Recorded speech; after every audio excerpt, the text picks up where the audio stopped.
Hey friends, hello and welcome back to the channel.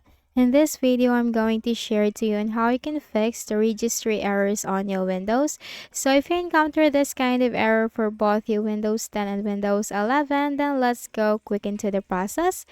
In the Windows search bar right here, type CMD, which stands for command prompt. Do not click on under the best match right away, but you have to click on run as administrator. Then here, type this command as fc space / scan now.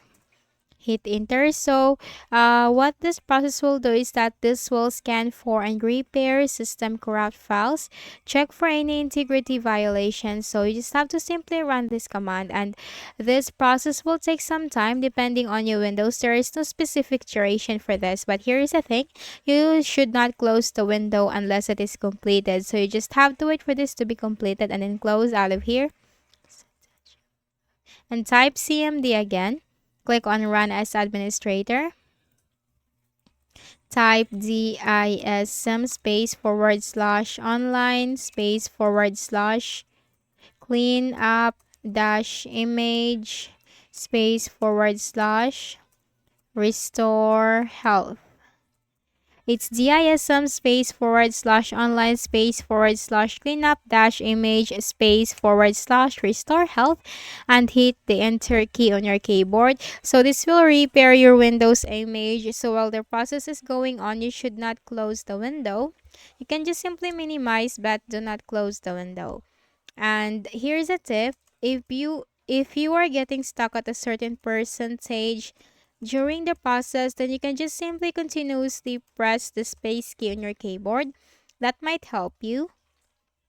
And once the process has been fully succeeded or completed, then you can just simply close out of here, make a right click at the start button, shut down or sign out, and restart your Windows. And for the final method, click on the start button, go to settings, click on system, scroll down and click on recovery. Here you'll find recovery option, reset this PC, click on it. But here's the thing: before you can move on with this process, make sure to back up all of your data, personal files, apps, and settings. Make sure of that. Then you have to click on remove everything. Then you have to click on cloud download. Again, you have to back up everything on your Windows. And once you click on cloud download, you have to click next on the next page on and this will reset your PC. And after that, you just need to sign in again into your account, and that's it. So I hope this video helped you. Kindly please do not forget to hit the like button and subscribe to our channel for more videos and tutorials. Thank you for watching.